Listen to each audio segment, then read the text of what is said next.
नारदमारम्भां नाथयामनमध्यमामस्मदाचार्यपर्यन्तां वन्दे गुरुपरम्परां यो नित्यमच्युतपदाम्बुजिग्मरुक्मव्यामोहतस्तैतराणि तृणाय मेने अस्मद्गुरोर्भगवतोऽस्य देवसिन्धोः रामानुजस्य चरणौ शरणं प्रपद्ये मातापिता युवतेस्तनया विभूतिः सर्वं यदेव नियमेन मदन्वयानाम् आद्यस्य नः कुलपतेर्वकुलाभिरामं श्रीमत्तदङ्ग्रेगुणं प्रणमामि मूर्धना भूतं सरस्य महदाह्वये भट्टनाथ श्रीभक्तिसारकुलशेखरयोगिवाहान् भक्ताङ्ग्रिरेणुपरकालयतीन्द्रमिश्रान् श्रीमत्पराङ्कुशमुनिं प्रणतोऽस्मि नित्यम् श्रीमद्वधूलनरसिंहपुरोस्तनूजं श्रीमत्तदीयपदपङ्कजभृङ्गराजं श्रीरङ्गराजवरदार्यकृपात्तभाष्यं सेवे सदा रघुवरार्यमुदारचर्यम् ஸ்ரீமதித்யாதி வாதூல வீரராகவாச்சாரியர் என்னும் அண்ணாவப்பங்கார் சுவாமி திருமழிசை அண்ணாவப்பங்கார் சுவாமியாலே அருளி செய்யப்பட்ட இந்த ஷண்மத தர்ஷினி என்கிற கிரந்தத்தை நாம் சேவித்துக் கொண்டு சிம்பெருமானுடைய ஸ்ரீபாஷ்யத்திலே மற்றைய வேதத்துக்கு புறம்பான சமயங்கள் 6 சமயங்களை அங்கே நிரசனம் பண்ணி உள்ளார். அதாவது கபில பதஞ்சலி கணாத சுகத ஜின பசுபதிகளினுடைய மதங்கள் என்ன இந்த சாங்கிய மதம், யோக மதம், வைசேஷிக மதம், பௌத்த மதம், ஜைன மதம், சைவ மதம் என்கிற இந்த 6 சமயங்களை எம்பெருமானார் விஸ்தரேன நிரசனம் பண்ணி உள்ளார். அதற்கு அடி பிரம்மசூத்திரக்காரரான வேதவியாச பகவான் அவைகளை நிராகரிக்கும் வண்ணமாக சூத்திரங்களை அருளி செய்திருக்கிறார் அப்படின்னு பார்க்குறோம். அதனால் அந்த பரமத கண்டன பகுதியை சுருக்கி நமக்கு இந்த கிரந்தத்திலே மணிப்பிரவாள நடையிலே எடுத்து காட்டுகிறார் கிரந்த கர்த்தா. இதில் நாம் முதல் மதமான சாங்கிய மதம், அது அடுத்ததாக யோக மதம், மேலே வைசேஷிக மதம் கணாத மகர்ஷியாலே முன்வைக்கப்பட்ட வைசேஷிக மதம், இந்த மூன்றினுடைய கண்டனங்களை நாம் பார்த்தோம். அதற்கு மேலே 4வது மதமான புத்தன் கூறின மதம், அது 4 வகைப்பட்டிருக்கும் என்பதை விஸ்தரேன எடுத்து காட்டினார். அதாவது இந்த பௌத்த மதத்தை கண்டனம் பண்ணுவதற்கு 3 அதிகரணங்களை இயற்றினார் பிரம்மசூத்திரக்காரர். இந்த 3 அதிகரணங்களின்படியே இங்கேயும் எல்லாம் காட்டி கொண்டு வருகிறார். இந்த பௌத்தர்கள் 4 விதமாக இருப்பார்கள். வைபாஷிகன், சௌத்ராந்திகன், யோகாச்சாரன், மாத்தியமிகன் என்று 4 வகைப்பட்டவர்கள் பௌத்தர்கள். அதுல வைபாஷிகன் என்பவன் இந்த ஜகத்தெல்லாம் க்ஷணிகம் அப்படின்னு காட்டுறான். பிருத்திவி, ஜலம், தேஜஸ், வாயுன்ற 4 விதமான பதார்த்தங்களை ஒப்புக்கொள்ளக்கூடிய அவன் எல்லாம் க்ஷணிகம் என்று கூறுகிறான். அதற்கு மேலே சௌத்ராந்திகன் என்பவன் எல்லாம் க்ஷணிகம்தான், ஆனால் ஒன்றுமே நம்மால் கண்ணால் கிரகிக்க முடியாது. அந்தந்த வஸ்து நாசமான பின்புதான் அதனுடைய ஞானம் நமக்கு ஏற்படுறது. ஆனால் எல்லா வஸ்துவையும் நாம் அனுமானித்துதான் தெரிந்து கொள்கிறோம் என்று அவன் கூறினான். அதற்கு மேலே இந்த 2 மதங்கள் சேரப்பிடித்து கண்டனம் பண்ணப்பட்டிருக்கு. அதற்கு மேல் யோகாச்சாரன் என்பவன் வெளியில எந்த வஸ்துவுமே கிடையாது, ஞானம் என்பதே உள்ளதே ஒழிய பாஹ்ய பதார்த்தங்கள் கிடையாது, எல்லாம் பொய் என்பதாக அவன் தன் மதத்தை சொன்னான். 4வது சிஷ்யனானவன் மாத்தியமிகன், புத்த சிஷ்யன். மாத்தியமிகன் என்பவன் சர்வசூன்யவாதி, எல்லாம் சூன்யம், ஞானம் எதுவும் கிடையாது, வெளிவாரம் மட்டும் கிடையாது என்பதல்ல, ஞானம் என்கிற தத்துவம் கிடையாது என்பதாக அவன் சொன்னான். இதன் எல்லாம் கண்டிக்கப்பட்டது. நாம் ஜைன மதம், 5வது மதம் ஜைன மதம். இது ஒரு அதிகரணத்திலே கண்டனம் பண்ணப்பட்டிருக்கு பிரம்மசூத்திரங்களில். ஜைன மதத்திலே பரமாணுக்கள் ஜெகத்காரணம், இந்த ஜைன மதத்துடைய பிரமம் இங்கே எடுத்து காட்டப்பட்டிருக்கலாம். ஸ்ரீபாஷ்யத்திலும் பிரகாஷிகையிலும் காட்டப்பட்ட முக்கியமான அம்சங்கள் தான் இங்கே அப்படியே தொகுத்து காட்டியிருக்கார். இப்போ ஜைன பிரக்கிரியை என்ன, அது எம்பெருமானார் பூர்வபக்ஷத்தில் அழகாக எடுத்து காட்டுறார். அதை தான் இங்கேயும் இவர் தொகுத்து காட்டுகிறார். ஜைன மத இது முதல் தவறான விஷயம். முன்பு எல்லோரும் போலே மூல காரணமாக கொள்ளாமல் பரமாணுக்கள் என்கிற வஸ்துக்களை ஜெகத்துக்கு மூலப்பொருளாக இவர்கள் கொள்கிறார்கள். அதற்கு மேல ஜீவ அஜீவாத்மகமான ஜகத்து ஈஸ்வரமாகவும் இருக்கும். இந்த ஜகத் என்பது ஜீவன் அஜீவனம், சேத்தன அச்சேதனம்னு இந்த 2 தத்துவம் தான் ஜகத்தில் உள்ளது. நிரீஸ்வரமாகவும் ஈஸ்வரன் அற்றதாக இருக்கும் இந்த ஜகத்து. அதனால சேத்தன அச்சேதனங்கள் 2 தான். அப்பேற்பட்ட இந்த ஜகத்தை 6 பொருளாக பிரிக்கலாம்னு காட்டுறார். ஷட் திரவியாத்மகமாக இருக்கும் 6 திரவியங்கள் இந்த ஜெகத்தே அந்த திரவியங்களான் ஜீவ தர்ம அதர்ம புத்கல கால ரூபேண ஷட் விதமாய். அப்போ 6 வஸ்துக்களை அதர்மம், புத்கலம், காலம், ஆகாசம் செய்கிறார்.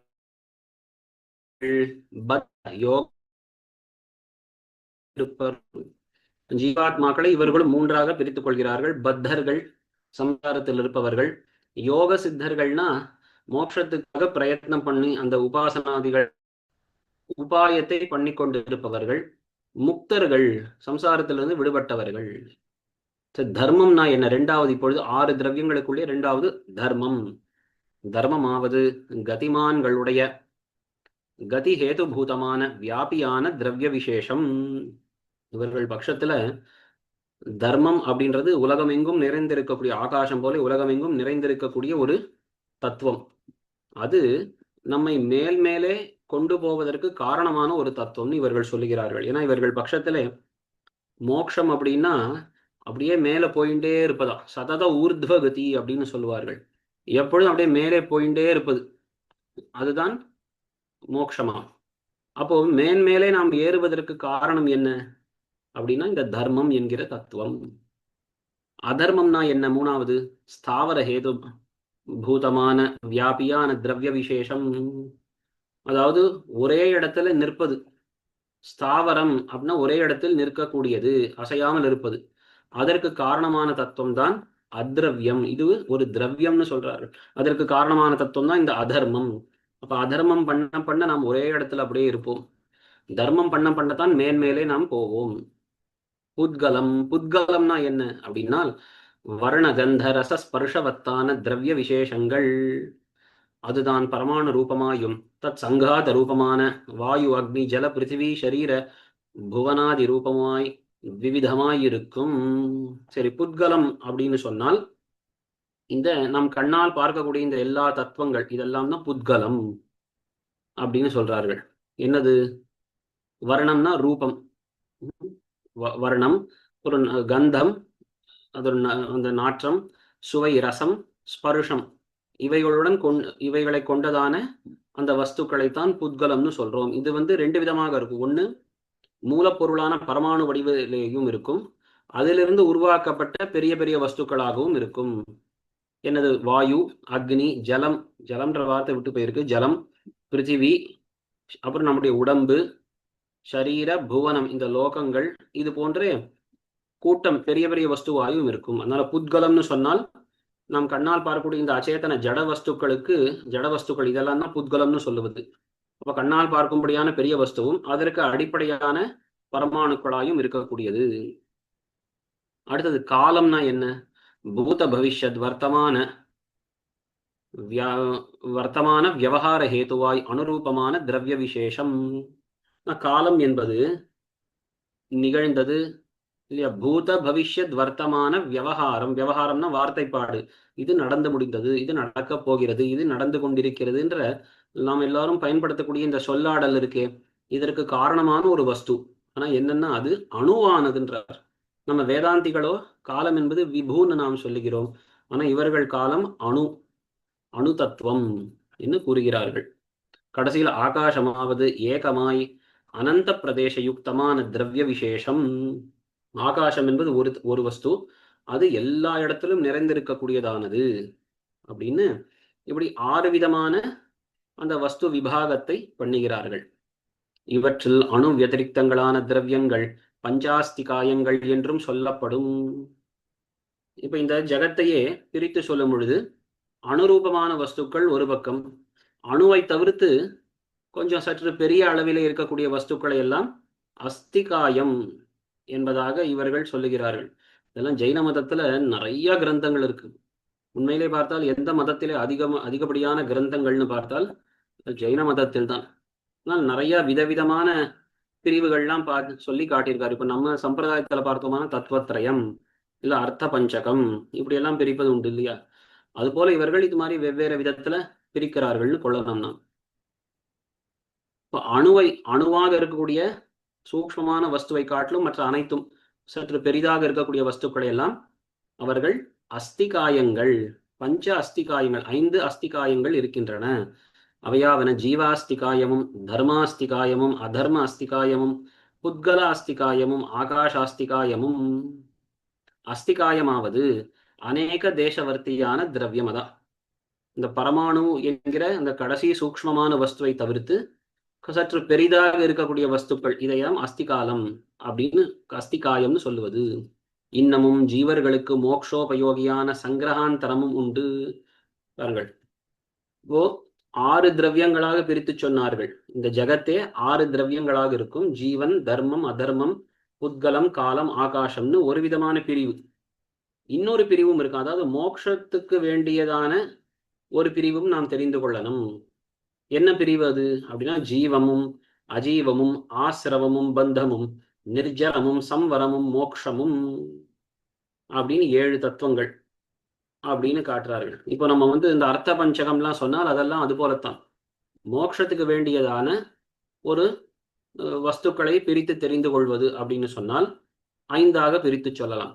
ஆனா இதே நாம கொஞ்சம் யதீந்திர மத தீபிகை இது மாதிரி வேதாந்த கிரந்தங்களை நாம் சேவித்தோம்னா நம்ம சம்பிரதாயத்திலேயே அது திரவியம் அத்ரவியம் அப்படின்னு வேறு விதமான ஒரு பிரிவும் இருக்கும். அதுபோல இவர்கள் என்ன சொல்றார்கள்னா, முதல்ல ஒரு விதமா வஸ்துக்களை விபாகம் பண்ணி காட்டித்து, இப்ப அடுத்தது வேறு விதமான ஒரு பிரிவு, மோட்சத்துக்கு வேண்டியதான ஒரு பிரிவு அது சொல்லப்படுறது. அது என்ன, 7 தத்துவங்களாக நாம் எல்லாத்தையும் பார்க்க வேண்டியது. அதுல முதல்ல ஜீவன், இவற்றில் மோக்ஷோபாயமும் அந்தர்கதம். இந்த 7வது வஸ்து மோக்ஷம்னு சொல்லும் பொழுது மோக்ஷோபாயமும் அதில் சேரும். மோட்சத்துக்கு உபாயம் என்ன இவர்கள் பட்சத்தில் அப்படின்னா, அதாவது சமயக் ஞான தர்ஷன சாரித்திர ரூபமாயிருக்கும். மோட்சத்துக்கு உபாயம் இந்த 3 விஷயம். ரத்னத்ரயம் மாதிரி கூட சொல்லுவார்கள். சமயக் ஞானம், சமயக் தர்ஷனம், சமயக் சாரித்திரம். நல்ல தெளிந்த அறிவு வேணும், கேட்கும்படியான அறிவு. அப்புறம் தர்ஷனம் அப்படின்னு சொல்லும் பொழுது அது நல்ல அனுபவ ரூபமாக வர வேணும். சாரித்திரம்னா நடத்தை, நல்லபடியான நடத்தை, மற்றவர்களை துன்புறுத்தாமல் இருப்பது, இது போன்ற நன்னடத்தை. அதான் நல்ல கேள்வி ஞானம், அதை நல்லதொரு அனுபவ ரூபமான ஞானம், அப்புறம் நன்னடத்தை அப்படின்றதாக இதுதான் மோக்ஷோபாயம் என்று அவர்கள் கூறுகிறார்கள். இந்த 7 வஸ்துக்களை விவரிக்கிறார் பாருங்கள். ஜீவன் ஞான தர்ஷன சுக வீரிய குணகனாய் இருப்பன். ஜீவன்னால் அவனுக்கு 4 குணங்களா, ஞானம், தர்ஷனம், சுகம், வீரியம். அடுத்து அஜீவம்னா என்னது? ஜீவன் போக்கிய வஸ்து ஜாதம், ஜீவனுக்கு போக்கியமாக அவன் அனுபவிக்கத்தக்க இந்த சம்சார பிரபஞ்சம். அடுத்து ஆசிரவம்னா என்ன? போகோபகரணமான இந்திரியங்கள். அதான் போக்தாவான ஜீவன், அவனுக்கு போக்கியமான வஸ்துக்கள், அந்த போகத்தை பண்ணுவதற்கு உபகரணமான இந்திரியங்கள் 3. 4வது பந்தம். பந்தம்னா என்ன? காதி கர்ம சதுஷ்டயமும் அகாதி கர்ம சதுஷ்டயமான அஷ்டவிதமாய் இருக்கும். பந்தம் என்னால் 8 வஸ்துக்கள். அதுல 2ஆவதை பிரித்து காட்டுகிறார்கள். காதி கர்ம சதுஷ்டயம் என்னால் ஜீவ குணமாய் சுவாபாவிகங்களான ஞான தர்ஷன சுக வீரியங்களுக்கு பிரதிகாதமாய் இருக்கும். ஜீவாத்மாவுடைய இயல்பான 4 தன்மைகள் இருக்கே, ஞானம், தர்ஷனம், சுகம், வீரியம், இதை தடுக்கக்கூடியதானது. அதுதான் காதி கர்ம. இதை மறைக்கக்கூடியது. இப்ப நம்ம சம்பிரதாயத்துல சொல்லும் பொழுது சொல்றோம், ஜீவாத்மஸ்வரூபம் அது ஞானானந்த வடிவமானது.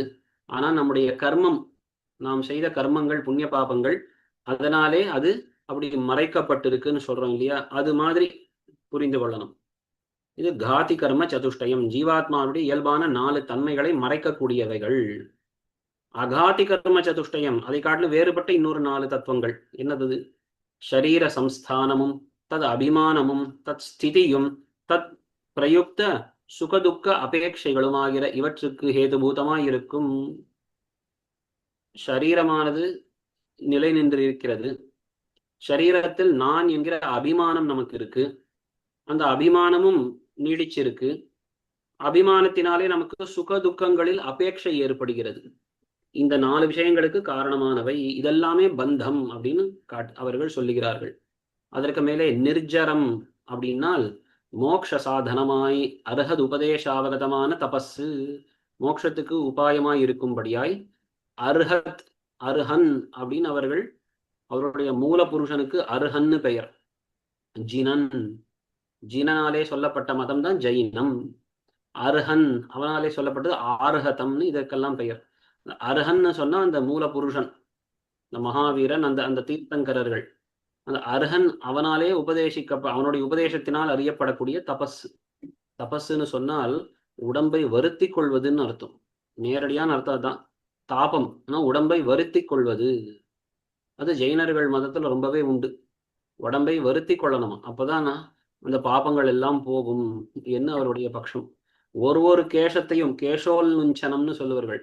ஒரு கேசத்தையும் நகத்தாலே பிடுங்கி எடுப்பது, இது மாதிரி உடம்பை வருத்தி கொள்வது. அடுத்த சம்வரமாவது சமாதி ரூபமான இந்திரிய நிரோதம். இந்திரியங்கள் எல்லா இந்திரியங்களையும் அடக்கி மனசையும் அப்படியே வெளி விஷயங்களிலிருந்து அடக்குவது. மோக்ஷமாவது ராகத்வேஷ ராகாதி கிளேஷ நிவர்த்தி பூர்வகமான சுவாபாவிக ஸ்வரூப ஆவிர்பாவம். கடைசியில் மோட்சம் என்னால் லோக விஷயங்கள் இருக்கக்கூடிய நமக்கு ஆசை துவேஷம் இவைகள் எல்லாம் போய் இயல்பான தன்மை வெளிவருவது. இக்கிரமத்திலே பிருத்திவியாதிஹேது பூதங்களான அணுக்கள் கணாத மதத்திலே போல் சதுர்விதங்களன்னிக்கே ஏக விதங்களாயே இருக்கும். சின்ன வித்தியாசம் சொல்றார். முன்பு நாம் பார்த்த அந்த தர்க்க மதம், இந்த கணாதர் சொன்ன அந்த மதம் இருக்கே, வைசேஷிக மதம், அதிலே நாம் கண்ணால் பார்க்கக்கூடிய இந்த 4 விதமான பூதங்கள் இருக்கு இல்லையா, நிலம் நீர் அப்படின்னு சொல்லக்கூடியது, நெருப்பு காற்று, இந்த 4 விதமான பூதங்கள் அதனுடைய பரமாணுக்கள் தனித்தனியானவை, வெவ்வேறு கூட்டத்தை சேர்ந்தவைகள். ஆனா இவர்கள் இப்போ ஜெயின மதத்தில் எப்படின்னா எல்லாம் ஒண்ணுதான், ஒரே விதமான பரமாணுக்கள் தான். அதுல சில பரமாணுக்கள் பிருத்திவியாக மாறும், சில பரமாணுக்கள் ஜலமாக மாறும் அப்படின்னு கொள்ளுகிறார்கள். பிருத்திவியாதி காரிய பேதம் பரிணாமகிருதம். சர்வ வஸ்துக்களும் சத்வாசத்வ நித்தியத்வானித்தியத்துவ பின்னத்வாதிகளாலே அநேக ஸ்வபாவங்களாய் இருக்கும். இதுதான் ரொம்ப முக்கியமான ஒரு வித்தியாசம். ஜெயினர்கள் பட்சம் எப்படின்னா எல்லாம் பொருந்தும் அப்படின்றது இவருடைய வாதம். சியாத்வாதம் சப்தபங்கிவாதம் என்னெல்லாம் இதற்கு பெயர். இதுதான் ஜெயின மதத்தினுடைய ஒரு முக்கியமான ஒரு பிரமேயம். சியாத்வாதம்னு சொல்லும்போது எல்லாம் எல்லா விதமாகவும் இருக்குமா. இப்ப கண்ணெதிர்க்க தெரியக்கூடிய வஸ்து அது நித்தியமா அனித்தியமானா அது நித்தியமாயும் இருக்கும் அனித்தியமாயும் இருக்கும் அப்படின்னு எதை கேட்டாலும் இதுவும் உண்டு அதுவும் உண்டு அப்படின்னு சொல்லக்கூடிய வாதம் இது. எல்லா வஸ்துக்களுக்கும் சத்துவம் அசத்துவம், நித்தியத்துவம் அனித்தியத்துவம், பின்னத்துவம் அபின்னத்துவம். கண்ணெதிர்க்க தெரியக்கூடிய ஒரு வஸ்து, ஒரு புஸ்தகம் இருக்கு, இது பின்னமா அபின்னமா, இது வேறுபட்டதா இல்ல வேறுபடாததுன்னா பின்னமாயும் இருக்கு அபின்னமாயும் இருக்கு. அப்படி எல்லாம் எல்லா விதமாகவும் இருக்கும்னு இவருடைய வாதம். எல்லா வஸ்துக்களும் அநேக ஸ்வபாவங்களா இருக்கும். ஜீவஸ்வரூபம் தத்தத் ஷரீர சம பரிமாணமாய் இருக்கும். இது ஜெயின மதம். இன்னொரு முக்கியமான வித்தியாசம், ஜீவாத்மாவுக்கு ஒரு குறிப்பிட்ட அளவு பரிமாணம் என்பதை ஒப்புக்கொள்ளவில்லை இவர்கள். அந்தந்த உடம்பை கொள்ளும் பொழுது அந்தந்த உடம்பினுடைய அளவுக்கு ஜீவாத்மா அப்படி விரியும் சுருங்குமா. அதனால இப்போ எறும்புல இருக்கக்கூடிய ஒரு ஆத்மா அடுத்தது ஒரு யானையாக பிறக்கிறதுன்னு சொன்னா அதோடைய அந்த ஆத்மாவுடைய வடிவு பெருசாயிடுமா. உடம்பு எந்த அளவுக்கு இருக்கோ அதே அளவை கொள்ளக்கூடியதுதான் இந்த ஆத்மா. அதற்குன்னு தனித்த ஒரு பரிமாணம் அளவு கிடையாது என்பதும் ஒரு விசித்திரமான விஷயம் இவர்கள் சொல்லுவது. இவரை கண்டனம் பண்றார். இதுவும் அனுபபன்னம், இதுவும் பொருந்தாது. ஏன்? ஒரு வஸ்துவுக்கு எக்காலத்திலும் விருத்த தர்மம் கூடாது. இப்ப எதையெல்லாம் முக்கியமா நம்ம பார்க்கிறோம்னா, இவர்கள் ஒரு விதமா விபாகம் பண்ணதெல்லாம் சரி, சில அம்சங்கள் எதெல்லாம் வேதத்துக்கு விருத்தமோ அதை முதல்ல அதை தான் கண்டனம் பண்றார். கடைசியா என்ன சொன்னார்? லோகத்துல எல்லா வஸ்துவும் எல்லா விதமாகவும் இருக்கும் அப்படின்னு சொன்னார். அதுதான் கேட்கிறார், அது எப்படி ஒரு வஸ்து விருத்தமான 2 தன்மைகளுடன் கூடி இருக்க முடியும்? இப்ப எதிர்க்க தெரியக்கூடிய இந்த புத்தகம் இது ஒன்னா பலவா, ஏகமா அநேகமான்னு கேட்டா ஏகமாயும் இருக்கும் அநேகமாயும் இருக்குன்னு எப்படி சொல்ல முடியும்? இது ஒண்ணுன்னா ஒண்ணுதான். 10 புத்தகங்கள் வேற ஒண்ணு இருக்குன்னா 10 பதார்த்தங்கள் வேற ஒண்ணு இருக்குன்னு, இப்ப 10 வஸ்திரங்கள் 10 இருக்கு, புத்தகம் ஒண்ணுதான் இருக்குன்னா இல்ல புத்தகமும் ஒன்னாயும் இருக்கு பலவாயும் இருக்கு, வஸ்திரங்களும் ஒன்னாக இருக்கு பலவாக இருக்குன்னு இப்படி இப்படி சொல்லுவது எப்படி பொருந்தும்ன்றார். அதனால ஒரு வஸ்துவுக்கு எக்காலத்திலும் எந்த காலத்திலும் அது விருத்தமான தர்மத்தை அடையாது. திரவியத்துக்கு ஸ்வரூபேண சத்வ நித்தியத்துவ அனன்யத்துவங்களும் அவஸ்தா ரூபேண அசத்வ அனித்யத்துவ பின்னத்துவங்களும் கொள்ளில். இவர்கள் என்ன சொல்றார்கள்னா, திரவியம் அதுல சில அவஸ்தைகள், அவஸ்தான நிலைமைகள், நிலைகள். ஒரு திரவியம் தன் ஸ்வரூபத்திலே பார்த்தா அது சத்து, அது உழல் இருக்கிறது, அது நித்தியமாயிருக்கும், அது ஒன்றாக இருக்கும். ஆனா அதுல ஏற்படக்கூடிய பல நிலைகள், நிலை வேறுபாடுகள்னு பார்த்தால், இந்த நிலைகளின்படி பார்த்தால் அது முன்பு இருக்கு இப்போ இல்லை, அதனால அனித்தியமாக இருக்கு, அது வெவ்வேறு வஸ்துவாக இருக்குன்னு சொல்றோம். லோகத்துல நாம் பார்க்கிறோம். இப்போ ஒரு கல்லுன்றதை எடுத்துப்போம். கல்லுன்னு சொன்னா முதல்ல கல்லுன்னு அதற்கு பெயர் வைக்கிறோம். அப்புறம் அது உடஞ்சதுன்னா அதையே நாம் மண்ணுன்னு சொல்றோம். இந்த மாதிரி வெவ்வேறு நிலைகள் இருக்கு இல்லையா? அந்த கல்லுன்றது சேர்ந்து இருக்குன்னா அது ஒரு பெரிய பாறைன்னு சொல்றோம், மலைன்னு சொல்றோம். இப்போ ஒரு மலை, அதிலிருந்து ஒரு பகுதி மட்டும் பிரிந்து வந்ததுன்னா அது பெரிய ஒரு பாறை, அதிலிருந்து பிரிந்து வந்ததுன்னா அது ஒரு கல், அதுவும் இன்னும் பொடி பொடியாக ஆயிட்டுன்னு சொன்னா அது மண். அப்படின்னு ஒரே வஸ்துவை வெவ்வேறு நிலைகளிலே நாம் பார்க்கிறோம். அப்போ இவர்கள் சொல்லுவது என்னன்னா, வஸ்து ஒண்ணு, அப்போ அந்த ஒரே வஸ்துவுக்கு ஏகத்துவமும் கூடும் அநேகத்துவமும் கூடும், நித்தியத்துவமும் கூடும் அனித்தியத்துவமும் கூடும். எப்படின்னா வெவ்வேறு நிலைகளிலேன்னு சொல்றார்கள். அப்ப அதுதான் கேட்கிறா. அப்படி சொன்னால் ஒரு திரவியமும் அவஸ்தைகளும் அந்யோன்ய பின்னங்களாகையாலே ஒரு வஸ்துவிலே விருத்த தர்ம சமாவேஷ சித்தி இல்லை. திரவியத்துக்கும் ததவஸ்தைகளுக்கும் அபேதம் கொள். அழகா சொல்றார். இப்படி நீ சொல்லுவது தவறப்பா. திரவியம், திரவியத்திலே எப்பொழுதும் அந்த ஒற்றுமை, ஒரே தன்மைகள் தான் இருந்துட்டு வருது, அதனுடைய நிலைகள் தானே வேறுபடுறது. இப்போ நிலைகளிலே பன்மை, நிலைகள் பல ஏற்படுறது, வஸ்து ஒண்ணுதான். அப்போ நீ சொன்னது என்ன? ஒரே வஸ்துவிலே விருத்தமான ரெண்டு தன்மைகள் வரும் நீ சொன்னாய், அது வரவில்லையே. திரவியம் என்கிற அந்த பதார்த்தத்தில் ஏகத்துவம், நித்தியத்துவம் இதெல்லாம் இருக்கு. ஆனா அதில் ஏற்படக்கூடிய நிலைகள், அந்த அவஸ்தா தசைகள்னு சொல்லக்கூடிய தன்மையிலே தான் பகுத்துவம் அனித்தியத்துவம்னு வருது. அப்போ ரெண்டு வெவ்வேறு இடங்கள்ல தான் இருக்கு. நீ சொன்னது ஒரே வஸ்து இது இப்படியும் இருக்கும் அப்படியும் இருக்கும், அது இல்லையே. திரவியம் ஒரு விதமாக இருக்கு, அதுல இருக்கக்கூடிய நிலைகள் வேறு விதமாக இருக்கு. இப்போ ரெண்டு வஸ்துக்கள்ல தான் வெவ்வேறு தன்மைகள் வந்து சேருறது. திரவியத்துக்கும் தது அவஸ்தைகளுக்கும் அபேதம் கொள்ளில், ஆகார பேதம் கொண்டு விரோதம் பரிகரிக்க கூடாது. இப்பொழுது அந்த திரவியத்துக்கும் அதுல இருக்கக்கூடிய நிலைகள் இது ரெண்டும் ஒண்ணுதான், திரவியம் வேறு நிலைகள் வேறு அல்ல அப்படின்னு ஒருவேளை சொன்னால் அது ரொம்பவே கஷ்டம். ஏன்னா அப்ப என்ன ஆகும்னா, ஒரு திரவியத்துக்கு இருப்பும் இருக்கு, நாசமும் இருக்கு. அது எப்படி அப்படின்னா வெவ்வேறு தசைகளிலே அப்படின்னு சொல்லிதானே விரோதம் பரிகாரம் பண்ணணும். ஆனால் வஸ்துவும் அதனுடைய நிலையும் ஒண்ணுதான்னு சொல்லியாச்சுன்னா எப்படி விரோத பரிகாரம் பண்ண முடியும்? அதனால நீங்கள் சொல்லுவது மிகவும் தவறு. ஒரு வஸ்துவிலே நேர் முரண்பட்ட ரெண்டு தன்மைகள் வந்து சேரும் என்பதே கிடையாது. இந்த வஸ்துவில எப்பொழுதும் ஒரு விதமாகத்தான் இருக்கும். வஸ்து வேறு, அதில் இருக்கக்கூடிய நிலைகள் வேறுன்றதை நீங்கள் பிரித்து தெரிந்து கொள்ள வேணும் அப்படின்னு நாம் சொல்றோம். அவைகள் அந்யோன்ய பின்னா பின்னங்கள் என்னில் பேதா பேதங்களுக்கு அவிரோத நிர்வாகமான ஆகாராந்தரம் இல்லாமையாலே அவ்விதம் நிர்வகியாது. இதே விஷயம்தான் மேலே கண்டிச்சிருக்கார். அதனால அவர்கள் சொல்லக்கூடிய முக்கியமான பட்சம் அனைகாந்தவாதம்னு இதற்கு பெயர். சியாத்வாதம்னு சொன்ன மாதிரி அனைகாந்தவாதம். ஒரே வஸ்து இது போலவும் இருக்கும், அதுக்கு நேர்மாறான இன்னொரு விதமாகவும் இருக்கும், ஆனா அது தவறுன்னு இப்போ காட்டப்பட்டது. அடுத்ததாக ஜீவ அதிஷ்டித திரவியங்கள் பரஸ்பர பின்னங்களாகையாலே சர்வ வஸ்துக்களும் பின்னா பின்னத்வாதி விருத்த தர்ம யுக்தங்கள் என்னுமதுவும் வியாஹதம். எல்லா வஸ்துவும் ஒன்றாகவும் இருக்கும், பின்னம் பலவாகவும் இருக்கும் அப்படின்னு நீ சொன்னாயே, அது பல இடங்கள் அது பொருந்தாது அப்படின்றார். ஏன்? ஜீவாதி ஷட்திரவியங்கள், ஜீவாதி ஷட் திரவியங்கள் பரஸ்பர பின்னங்கள் ஆகையாலே முன்னாடி சொன்னது போலே 6 விதமான திரவியங்கள் இருக்கின்றன. ஜீவன், தர்மம், அதர்மம், புத்கலம், காலம், ஆகாசம்னு 6 திரவியங்கள் தனித்தனியானவைகள் தானே. எனவே எல்லா வஸ்துவும் பின்னமாகவும் இருக்கும் அபின்னமாகவும் இருக்கும் எப்படி சொல்லுவை?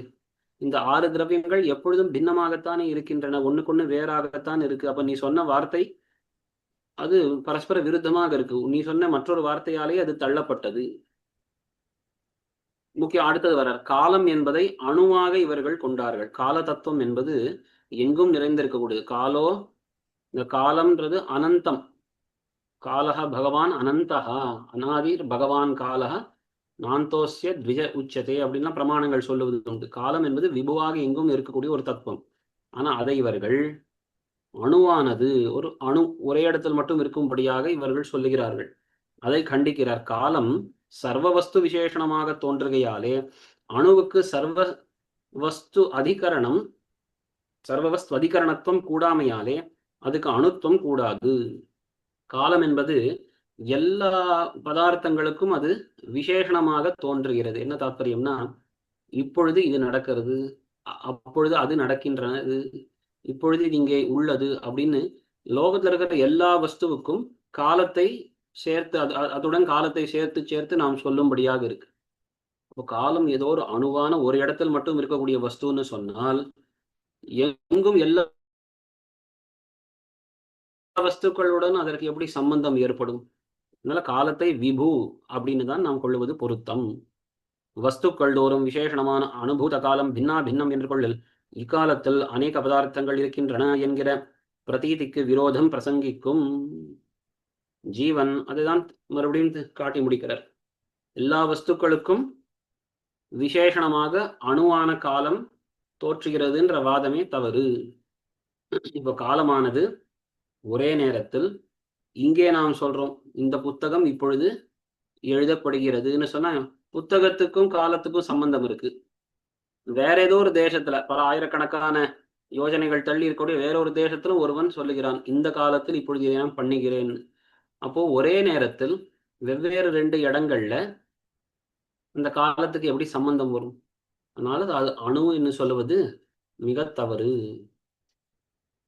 அடுத்த விஷயம், இப்போ 2 விஷயங்களை கண்டனம் பண்ணார். என்னது? முதல் விஷயம் அனைகாந்தவாதம், எல்லா வஸ்துவும் எல்லா விதமாக இருக்கும்ன்ற வாதம் மிகவும் தவறு. ஒரு வஸ்து வெவ்வேறு நிலைகளில் வெவ்வேறு விதமாக இருக்கலாம், ஆனா நிலைகள் வேறு வஸ்து வேறு தானே அப்படின்னு முதல் வாதம் கண்டிக்கப்பட்டது. 2வது, காலம் என்பது அணுவான ஒரு தத்துவம் என்பதும் தவறு. காலத்துக்கு அனைத்து வஸ்துக்களுடனும் சம்பந்தம் தோன்றுகிறது, அதனால் அதை விபுவாக கொள்ளுதல் தான் பொருந்தும்னு 2வது விஷயம். 3வது, ஜீவாத்மாவுக்கு உடம்பின் பரிமாணம் அப்படிங்கிற வாதம் அது கண்டிக்கிறார். இப்போ ஜீவன் தேக பரிமாணம் என்னில் கர்மானுகுணமாக கஜ சரீரத்தை விட்டு பிபீலிகா சரீரத்திலே பிரவேசிக்கும் போது ஜீவஸ்வரூபத்துக்கு அபூர்த்தி பிரசங்கம் வரும். அகார்த்ஸ்யம்னு பிரம்மசூத்திரக்காரர் காட்டுகிறார். அதை சொல்றார். ஜீவாத்மா உடம்பின் அளவை கொண்டதே அப்படின்னு சொன்னால், அப்போ முதல்ல ஒரு எறும்பு சரீரத்திலே இருந்த ஜீவன் அடுத்தது ஒரு யானை சரீரத்தை கொள்ளும் பொழுது என்ன ஆகும்? இப்படி சொல்லணும். முதல்ல கஜ சரீரத்தை விட்டு முதல்ல யானை சரீரத்திலே இருந்த ஒரு ஜீவன் அது அடுத்தது ஒரு எறும்பு சரீரத்தை கொள்ளுகிறதுன்னு வைத்துக் கொள்வோம். அப்போ இந்த முழு ஆத்மஸ்வரூபம் அந்த உடம்புக்குள்ளே போக முடியாமல் இருந்துவிடும், அபூர்த்தி. உடனே அவர்கள் சொல்றார்கள், அப்படி நாங்கள் சொல்லவில்லையே, வெவ்வேறு உடம்பை எடுத்துக்கொள்ளும் பொழுது அதுக்கேற்றா போல இது சுருங்கியோ இல்ல விகாசமோ விகசித்தோ விடும். சங்கோச்ச விகாசங்களை கொண்டு அபூர்த்தி பிரசங்கத்தை பரிஹரிக்கில் அவற்றை கொண்டே அனித்தியத்வாதிகளும் பிரசங்கிக்கும். இதான் விஷயம். எந்த வஸ்து சுருங்கி விரியுமோ அது அனித்தியமாகி விடும். அதனால இப்ப ஜீவாத்மா அனித்தியம்னு வந்து சேர்ந்து விடும். அதுக்கும் சுருக்கம் விரிசல் இதெல்லாம் இருக்குன்னு சொன்னால் அனித்தியத்துவ தோஷம் வரும். எப்போதும் ஒரே விதமாக இருக்குன்னு தான் சொல்லி ஆகணும். ஈஸ்வர சககாரம் இல்லாமல் இப்போ ஜீவாத்மாவுக்கு தான் இந்த தோஷம். நம்முடைய வேதாந்த பட்சத்துல ஜீவாத்மாவுடைய குணமாயிருக்கும் இந்த ஞானம், தர்மபோத ஞானம் என்பதற்கு இதை நாம் சொல்றோம் சங்கோச்ச விகாசங்கள். அது தவறு கிடையாது. ஆனா ஆதாரமாக இருக்கக்கூடிய ஜீவாத்மாவையே சங்கோச்ச விகாசசாலின்னு சொன்னால் அனித்தியத்துவம் வந்துவிடும். ஈஸ்வர சககாரமில்லா பரமாணுக்களுக்கு காரணத்துவம் கூடாது என்னுமிடம் ஸ்பஷ்டம். இரண்டாவது கடைசியில முக்கியமான ஒரு தவறு இவர்கள் பண்ணுவது, பரமாணுக்கள் தான் ஜெகத்துக்கு காரணம், ஈஸ்வரன் தேவையில்லை என்று சொல்லுவது. அது எப்படி நடக்கும்? பரமாணுக்களோ அச்சேதன வஸ்துக்கள், பகவான் இல்லாமல் அவைகள் எப்படி ஒண்ணுக்கொண்ணு சேர்ந்து ஜெகத்தை உண்டாக்க முடியும்? இத்தியாதி தோஷங்கள் விஸ்தரேன சொல்லப்பட்டன. ஆக இப்படி ஜெயின மதத்தையும் கண்டித்து உள்ளார். 4 விஷயங்களை இங்கே எடுத்து காட்டுறார். ஒண்ணு, எல்லா வஸ்துவும் எல்லா விதமாக இருக்கும் என்கிற வாதம் தவறு. அடுத்தது, அங்கே காலம் என்பது அணுவானது என்பதும் தவறு. மூன்றாவது விஷயம், ஜீவாத்மா தேகத்தின் அளவை உடையவனே, தேகத்தின் அளவை கொண்டவன் மட்டுமே, தனித்து ஒரு அளவை உடையவன் அல்லன் என்கிறோம். அதற்கு மேல் ஈஸ்வரன் இல்லாமல் வெறும் பரமாணுக்களே ஜெகத்தை உண்டாக்குகின்றன, ஜெகத்காரணங்கள் என்பது. இந்த 4 விஷயங்களை இங்கே கண்டித்திருக்கிறார். 6வது மதம் பசுபதி மதம். சைவ மதம் வேத விருத்தமாகையாலும் அனுபபன்னமாகையாலும் அநாதரணீயம் என்கிறது.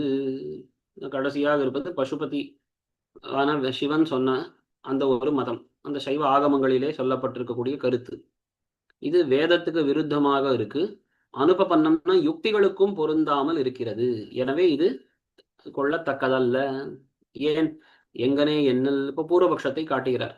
இந்த சைவர்களுக்குள்ளேயும் 4 பிரிவுகள் இருக்காம்.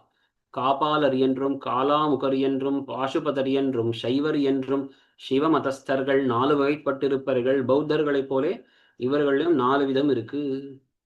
இவர்கள் எல்லாரும், ஆனா எல்லாருக்கும் பொதுவான விஷயங்கள் என்ன அப்படின்னா, நிமித்த உபாதானங்களுக்கு பேதங்களையும் பசுபதிக்கு நிமித்த காரணத்துவத்தையும் கொள்ளுகிறார்கள். இந்த தர்க்க மதத்தை சேர்ந்தவர்கள் போல இவர்களும் பேசுகிறார்கள். என்னது? இந்த லோகத்துக்கு, பிரபஞ்சத்துக்கு நிமித்த காரணம் பசுபதி என்கிற சிவன், அந்த ஆத்மா. ஆனால் உபாதானம், மூலப்பொருள் என்ன அப்படின்னா பரமாணுக்கள். அந்த மூலப்பொருள் அது வேறு. மூலப்பொருள் என்பது பிரகிருதி, அது போல அவர்கள் சொல்லுவார்கள். இந்த சாங்கியர்களை போல அதுதான் மூலப்பொருள் வேறு. இந்த சிவன் என்கிற அந்த அவர்கள் பட்சத்துல பரமாத்மா, அவன் வெறும் சங்கல்பம் பண்ணுகிறான். எப்படி ஒரு பானையை பண்ணுவதற்கு மண் என்பது மூலப்பொருள், அதை கையிலே கொண்டு சரியாக தட்டி எல்லாம் உருட்டி இந்த பானையை உண்டாக்குபவன் அந்த குலாலன், அந்த குயவன், அவன் வேறு. இந்த குயவன் என்பவன் நிமித்த காரணம், இந்த மண் என்பது உபாதான காரணம். அது போலதான் இந்த பிரபஞ்சத்துக்கு பரமாணுக்களோ இல்ல மூல பிரகிருதி, அதுதான் மூலப்பொருள், உபாதானம். இந்த சிவன் என்பவன் தான் நிமித்த காரணம், கர்த்தா என்று சொல்லுகிறார்கள். வேத விருத்தமான மோட்ச சாதனங்களையும் கொள்ளுகிறார்கள். மோட்சத்துக்கு உபாயம் என்ன அப்படின்னா, வேதத்துக்கு விருத்தமான பல விஷயங்களை அனுஷ்டிக்க வேண்டும் என்று இவர்கள் கூறுகிறார்கள். என்னது? இவர்களில் காப்பாளர் என்கிற முதல் பிரிவை சேர்ந்தவர்கள், அவர்கள் சொல்லுவது என்ன அப்படின்னா, கர்ணிகா, அந்த வார்த்தை தப்பா இருக்கு, கணிகான்னு இருக்கு. கர்ணிகா ருச்சிகாதி முத்ரா ஷட்கவானாய் பரமுத்ராபிஜனாய் பகாசனஸ்த ஆத்ம தியானம் பண்ணுகிறவன் முக்தனாவான் என்பார்கள். அப்ப இவர்கள் இதுக்கு வேண்டிய ஸ்லோகத்தை எல்லாம் எம்பெருமானார் எடுத்து காட்டியிருக்கார். கர்ணிகா ருச்சகாதி அந்த முத்ரா ஷட்கம், 6 விதமான முத்திரைகளும் அதை அறிந்தவனாய், பரமுத்ரா அபிஜன், இன்னும் மேலான சில முத்திரைகளை எல்லாம் நன்கு அறிந்தவனாய், 6 விதமான முத்திரைகளை உடையவன், அதை தவிர்த்து மேலான பல முத்திரைகளை அறிந்தவன். அதற்கு மேலே பகாசனஸ்தம் ஆத்மானம், பகா என்று சொல்லக்கூடிய அந்த இடத்தில் இருக்கக்கூடிய அந்த ஆத்மாவை தியானம் பண்ணுதல், இதெல்லாம் தான் மோட்சத்துக்கு உபாயம். காலாமுகர் அவர்கள் சொல்லக்கூடியது ரொம்பவே தாமசமாக இருக்கும். அவர்கள் என்னன்னா, கபால பாத்திர போஜனம், சவபஸ்மஸ்தானம், தத் பிராசனம், லகுடதாரணம், சுரா கும்பஸ்தாபனம், அதிதெய்வ பூஜனம் இத்தியாதிகளை பலசாதனம் என்பர்கள். இது ரொம்ப தாமசமான அனுஷ்டானங்கள். கபாலத்திலே போஜனம் பண்ணுதல், சவ பஸ்மத்தை உடம்பு எல்லாம் பூசிக்கொள்ளுதல், லகுட தாரணம், இந்த எலும்புகளை எல்லாம் தரித்தல், ஒரு சுறா கும்பம் கள்ளு நிறைந்த கும்பத்தை வைத்து வைத்து அதை பூஜை பண்ணுவது, தாமச தெய்வங்களை எல்லாம் பூஜை பண்ணுவது, இதெல்லாம் பலத்துக்கு சாதனம் என்று அவர்கள் சொல்லுவார்கள். இப்படிக்கு ஆச்சாராதிகள் பலவும் சைவ ஆகமாதிகளிலே கண்டுகொள்வது.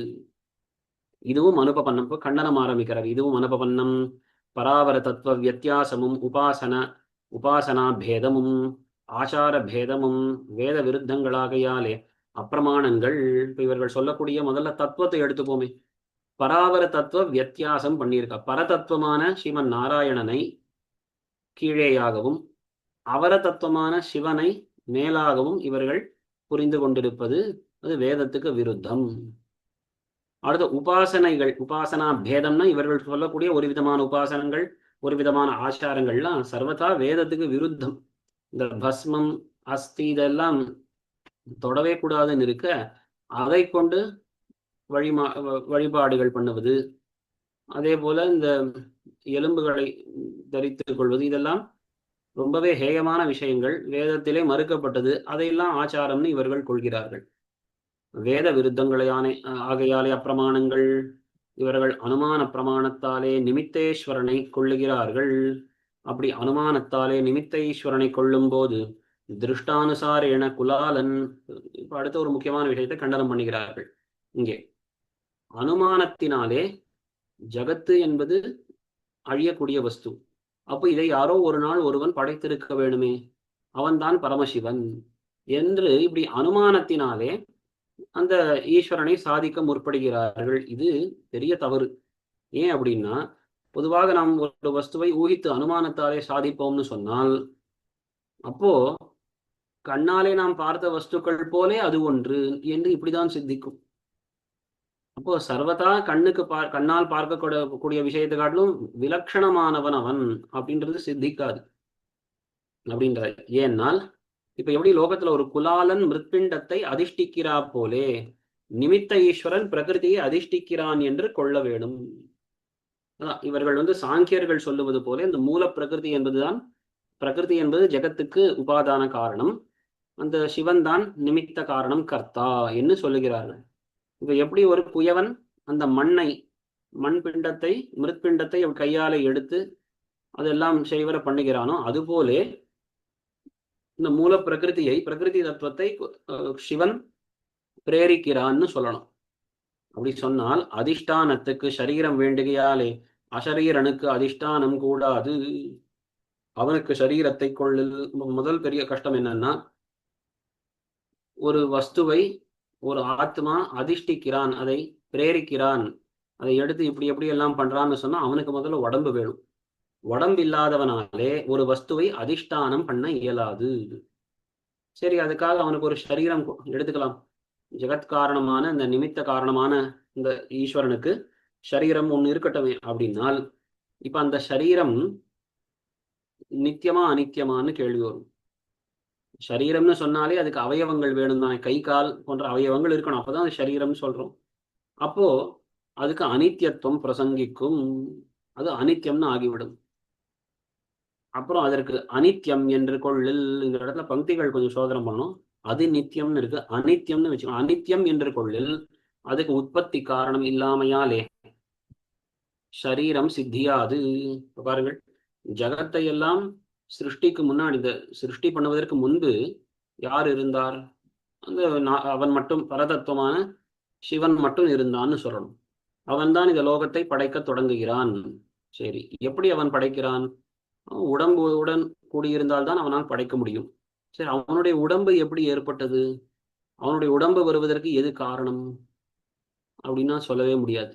ஏன்னா இப்போ அவனை தவிர்த்து வேற எந்த வஸ்துவும் இல்லை, எல்லா வஸ்துவும் அவன் தானே படைக்கணும். இப்போ படைப்பதற்கு அவனுக்கு ஒரு உடம்பு வேணும். அந்த உடம்பை எதை கொண்டு படைத்தான் அவன்? அதனால உடம்பை படைப்பதற்கு வேற வஸ்து எதுவும் இல்லை என்பதனாலே சரீரமே சித்தியாது. இல்ல ஈஸ்வரன் தானே சரீர ஹேத்து என்னில் உடனே சொல்லணும். இல்ல ஈஸ்வரன் அவன் அப்படியே நேரடியா அந்த உடம்பை படைத்து விட்டான், அப்புறம் உடம்புடன் கூடிய அந்த ஈஸ்வரன் ஜெகத்தை படைக்கிறான்னு சொல்லலாமா? அப்படின்னா அசரீரனுக்கு ஹேதுத்வம் திருஷ்டமன்று.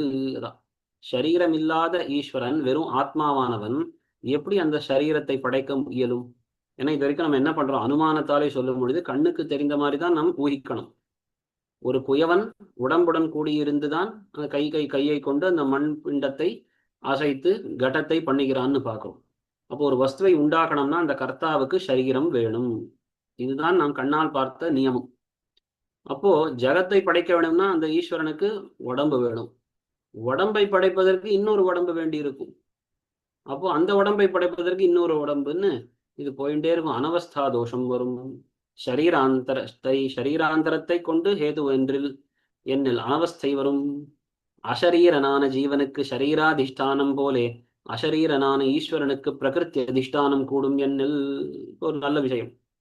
அவர் என்ன கேட்கிறான்னா, சைவர்கள் சொல்லுவது பாரு, ஜகத்தை படைப்பதற்கு ஒரு சரீரம் வேணும் ஈஸ்வரனுக்கு, சரி.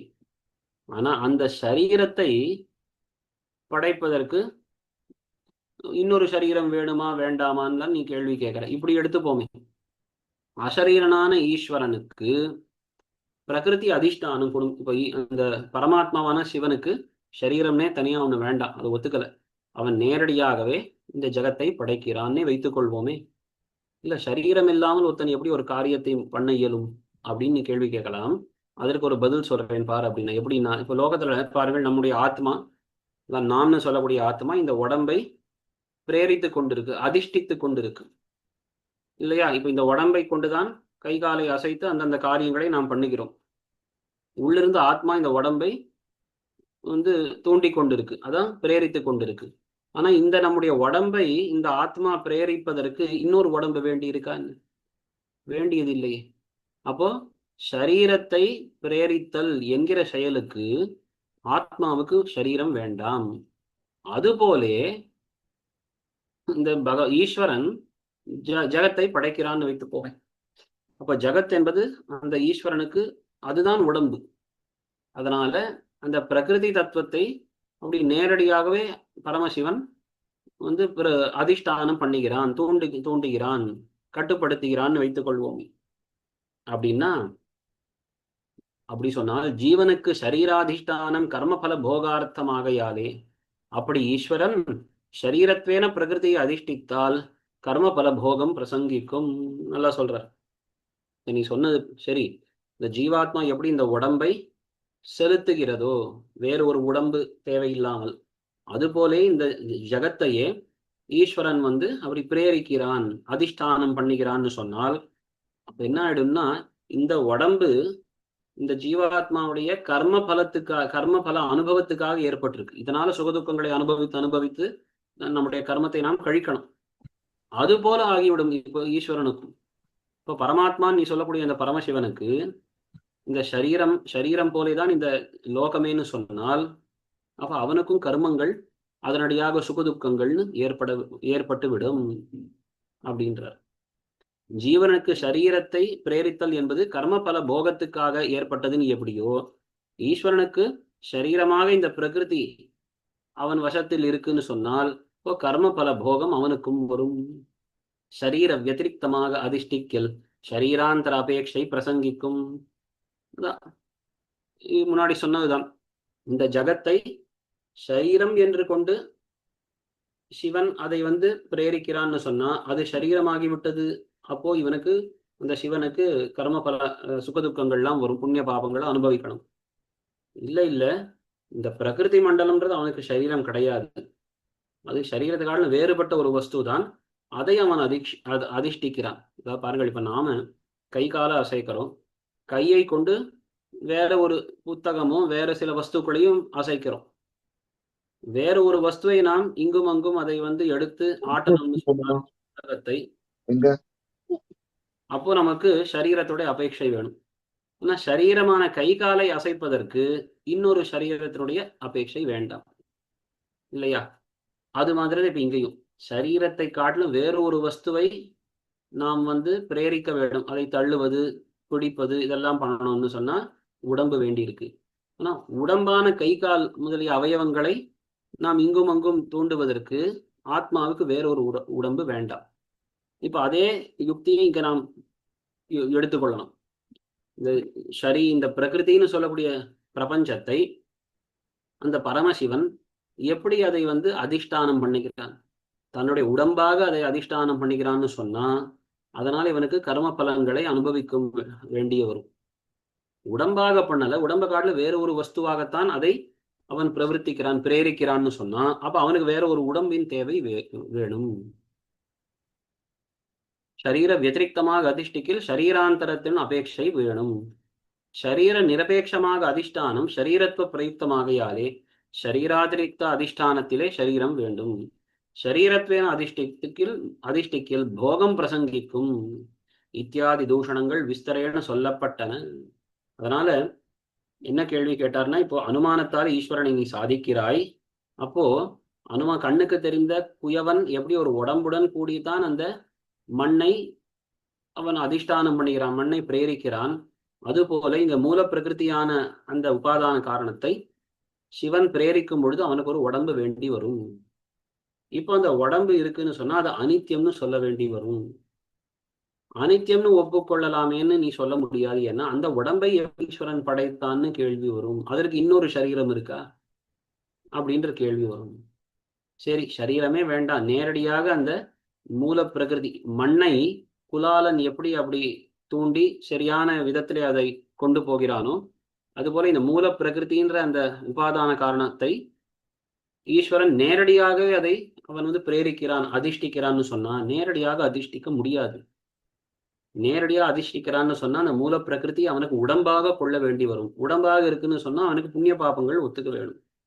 அதனால இந்த அனுமானத்தை கொண்டு நீ சாதிப்பதுன்னு சொன்னா இந்த எல்லா கேள்விகளும் சேரும். இது தவறு. சரி, வேதத்தை கொண்டு சாதிக்கிறேன்னு சொன்னா அப்போ நாராயணன் தான் நீ பரதத்தொன்னு ஒப்புக்கொள்ள வேண்டும் அப்படின்னார். ஆக இத்தால இந்த பசுபதி மதத்தை கண்டனம் பண்ணி முடித்தார். இப்படி பிரம்ம காரண வாத விருத்தமான கபிலாதி பாஷ்ய மதங்கள் எல்லாம் சூத்திர விருத்தி பாஷ்யாதிகளிலே விஸ்தரேன நிரஸ்தங்கள். ஆகியத்துடன் 6 மதங்கள் அது காட்டப்பட்டன. என்னது? பிரம்மமே காரணம், உபாதானம் நிமித்தம், 2 விதமான காரணம் பிரம்மமே என்கிற இந்த விஷயத்துக்கு எதிராக இருக்கக்கூடிய 6 மதங்கள் அதெல்லாம் பிரம்மசூத்திரங்கள், அதற்கு போதாயன ரிஷியினுடைய விருத்தி கிரந்தம், எம்பெருமானாருடைய ஸ்ரீபாஷ்யம், இவையெல்லாம் தவறு என்று காட்டப்பட்டன. அப்படின்னு பார்த்தா ஒரு விதத்தில் இத்துடன் கிரந்தம் முடியணும். ஏன்னா 6 மதங்களுடைய கண்டனம் காட்டப்பட்டு விட்டது. ஆனா இதற்கு மேல் சில விஷயத்தையும் தெரிவிக்கிறார். இது பிரசங்காத்து இதையும் சொல்ல வேணும் அப்படின்றதுனால சொல்றாருன்னு வைத்துக் கொள்ளலாம். அல்லது இந்த கிரந்தத்துக்கே ஷண்மத தர்சனின்றதை காட்டிலும் தசமத தர்சனின்னு ஒரு பெயர் உண்டு. அதன்படி பார்த்தா 10 மதங்களை சொல்லணும். அதனால மேல இன்னும் 4 மதங்களை சொல்லுவது பொருத்தமாக இருக்கும். அதற்கு சங்கதி காட்டுறாரு பாருங்கள். இப்போ இந்த பாஹ்ய மதங்கள் இதெல்லாமே பாஹ்ய மதங்கள். வேதத்தை மூல பிரமாணமாக கொள்ளாமல் அனுமானம் முக்கியம் என்று வேதத்தை ஒண்ணு விட்டு விடுவார்கள், இல்ல வேதத்தை ஒப்புக்கொண்டாலும் அதை அனுமானத்துக்கு பின்னாடி பிரமாணமாக சொல்லுவார்கள். அதான் பாஹ்ய மதங்கள்லாம் கண்டிக்கப்பட்டன. வேதத்தையே முக்கிய பிரமாணம்னு சொல்லிக்கொண்டு பிரம்மசூத்திரங்களுக்கெல்லாம் வியாக்கியானம் பண்ணக்கூடிய வேதாந்திகளே மிக தவறாக அர்த்தங்களை சொல்லியிருக்கார்கள். அதனால வேதாந்திகளுக்குள்ளே மற்றைய பட்சங்கள் அவர்களை தான் குதிருஷ்டிகள்னு சொல்லுவோம். அந்த குதிருஷ்டி பட்சங்கள் 4, அதை மேலே எடுத்து சொல்ல போகிறார். இந்த பிரம்மசூத்திரத்துக்கு பரமர்ஷி பிரணீத விருத்தி விருத்தமாக, பரமர்ஷினா போதாயன மகர்ஷி, அவராலே இயற்றப்பட்ட விருத்தி விவரண கிரந்தம், அதற்கு விருத்தமாக மாயாவாதிகளும் பாஸ்கரியர்களும் யாதவ பிரகாஷியர்களும் மாத்வர்களும் வியாக்கியானம் பண்ணினார்கள். மாயாவாதிகள்னா சங்கர மதத்தை சேர்ந்தவர்கள், சங்கராச்சாரியருடைய அனுயாயிகள். பாஸ்கரன்றவருடைய மதத்தை சேர்ந்தவர்கள், யாதவ பிரகாஷருடைய மதத்தை சேர்ந்தவர்கள். மத்வர் அப்படின்ற ஒரு ஆச்சாரியர், மத்வாச்சாரியர், அவருடைய மதத்தை சேர்ந்தவர்கள். இவர்கள் எல்லாம் பூர்வாச்சாரியர்களுக்கு விருத்தமாக வியாக்கியானம் பண்ணினார்களாம். இவர்கள் தான் என்னன்னா வேதாந்தத்தை மூலம்னு எடுத்துக்கொண்டு அதில் தவறான அர்த்தத்தை சொல்லக்கூடியவர்கள், குதிருஷ்டிகள். அவை சூத்திர சுவாரஸ்ய விருத்தம் என்னும் இடம். ஆனா இவர்களுடைய பட்சம் எல்லாம் மூலமான அந்த பிரம்மசூத்திரங்களுக்கு சிறிதும் பொருந்தாது.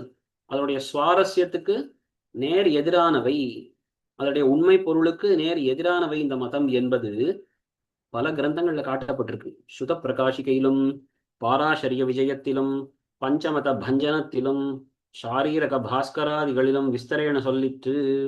அவையும் இங்கே திங்மாத்திரம் சொல்லப்படுகின்றன. சுதப்பிரகாசிகை ஸ்ரீபாஷ்யத்துக்கு முக்கியமான வியாக்கியானம் இந்த சுதர்சன பட்டராலே இயற்றப்பட்டது. அதிலே ஓரொரு அதிகரணத்தினுடைய இறுதியிலும் 3 மதங்களை கண்டனம் பண்ணுவார். எனது இந்த மாயாவாத பட்சம், சங்கர பட்சம், அப்புறம் பாஸ்கர பட்சம், யாதவ பிரகாஷம் இதனுடைய பட்சம் 3ம் கண்டனம் பண்ணப்பட்டிருக்கும் ஒரு அதிகரணத்திலையும். ரொம்ப ஆச்சரியமான விஷயம்.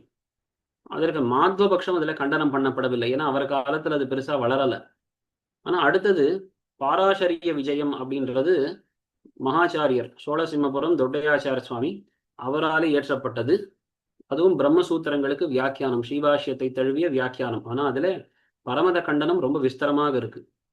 அதுல அவர் என்ன பண்றார் அப்படின்னா, இந்த 3 சங்கர யாதவ பாஸ்கர பட்சங்களுடன் சேர்த்து மாத்வ பட்சத்தையும் விஸ்தரமாக கண்டனம் பண்ணுகிறார். அப்புறம் பஞ்சமத பஞ்சனம்ன்றது அந்த அந்த காலத்திலேயே மகாச்சாரியர் தொட்டையாச்சார சுவாமி காலத்திலேயே இருந்தவர் இந்த தாத்தாச்சாரியர் அப்படின்னு ரொம்ப பிரசித்தரானவர். இந்த கிருஷ்ணதேவராஜருடைய ஆஸ்தானத்தில் இருந்த ஒரு ராஜகுருவானவர். அவர் ஒரு கிரந்தம் இயற்றியிருக்கார், பஞ்சமத பஞ்சனம். இப்ப இந்த மதங்கள் தான் இங்க நாம் பார்த்தோமே 6 மதங்கள்னு. இந்த 6 மதங்கள் இந்த யோக மதத்தை விட்டு விட்டோம்னா பஞ்ச மதங்களாக அது வரும். இந்த 5 மதங்கள் தான் பிரம்மசூத்திரத்துல 2வது அத்தியாயத்துல 2வது பாதத்துல நேரா கண்டனம் பண்ணப்பட்டிருக்கு. யோக மதம்ன்றது 2வது அத்தியாயத்தில் முதல் பாதத்துல சிறிது காட்டப்பட்டது. இப்படி இந்த 5 மதங்களுடைய கண்டனம் ஒரு கிரந்தம் அவர் பண்ணார். அந்த கிரந்தத்திலும் அதற்கு மேலே ஷாரீரக பாஸ்கரம், இது இந்த திருமழிசை அண்ணாவப்பங்கார சுவாமியுடைய அவருடைய வேதாந்த ஆச்சாரியர், அவருடைய வேதாந்த குரு, அவர் இயற்றிய ஒரு கிரந்தம்னு சொல்லப்படுறது. இதுல எல்லாம் இந்த மற்றைய மதங்கள் அது பிரம்மசூத்திரத்துக்கு பொருந்தாதவை என்று விஸ்தரேன காட்டப்பட்டிருக்கு. அதையெல்லாம் சுருக்கி நான் திங்மாத்திரம் இங்கே நான் காட்டுகிறேன். ரொம்பதோ கரையில நின்று கொண்டு இதோ இதுதான் கடல்னு சொல்லுவது போலே நான் ரொம்ப சுருக்கமாக அந்த குதிருஷ்டி மதங்களுடைய கண்டனத்தையும் நான் காட்டுகிறேன் சொல்றார். இது இந்த கிரந்தத்தினுடைய 2வது பகுதியின் மாதிரியே கொள்ளலாம். முதல் பகுதி இந்த 6 மதங்களை சொல்லி அதனுடைய கண்டனங்களை காட்டுவது. அடுத்த பகுதி என்னன்னா, இந்த 4 குதிருஷ்டி பட்சங்களை சொல்லி கண்டித்து இறுதியாக எம்பெருமானார் ஸ்தாபித்தருடைய விசிஷ்டாத்வைத சித்தாந்தத்தை எடுத்துரைப்பது. அதனால இது கிரந்தத்தினுடைய 2வது பகுதின்னு கொள்ளலாம். இதை நாம் அடுத்த காலக்ஷேபத்தில் இதை நாம் சேவிக்கும். விமதே ரம்யஜா மாத்ருமுனீந்திராய மகாத்மனே ஸ்ரீரங்கவாசினே பூயான் நித்யஸ்ரீர் நித்யமங்கலம்.